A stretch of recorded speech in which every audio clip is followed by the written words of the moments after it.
Hello guys, ఇంకా మేము కాళేశ్వరం అయితే వెళ్ళాం. కాళేశ్వరం దగ్గర ఉన్న నదికి పుణ్యస్నానం చేయడానికి అయితే వచ్చాము.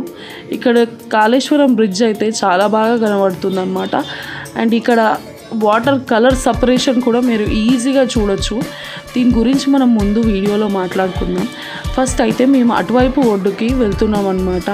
ఇక్కడ బోట్లో వెళ్తున్నాం. సో పర్ పర్సన్ వచ్చేసి 100 రూపీస్ అనమాట. అటువైపు ఒడ్డుకి స్నానం చేసి ఇటువైపు ఒడ్డుకి రావడానికి టోటల్గా 100 రూపీస్. ఈ బోట్ ఇంజన్ చూసారా, ఇది 2 lakh రూపీస్ అంట. ఇలా స్టార్ట్ చేస్తే మనకి బోట్ ముందుకైతే సాగుతుంది. అండ్ నేను బోట్లో ఇంకొకటి చెప్పడం మర్చిపోయాను, కిడ్స్కి ఫ్రీ, మాకైతే వర్ది అనిపించింది. అండ్ ఇక్కడ ఈ నదిలో 3 నదులు ప్రవహిస్తాయి. సో దీన్ని త్రివేణి సంగమం అయితే అంటారు. గోదావరి, ప్రాణహిత అని కనబడని సరస్వతి, ఈ 3 నదులు కలిపితేనే త్రివేణి సంగమం అంటారు. సో మేము అటువైపు ఒడ్డున వెళ్ళి పుణ్యస్నానం చేసుకొని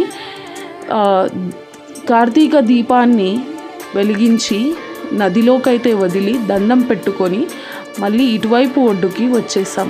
ఈ వీడియో మీకు నచ్చినట్లయితే like, share, subscribe and comment చేయండి.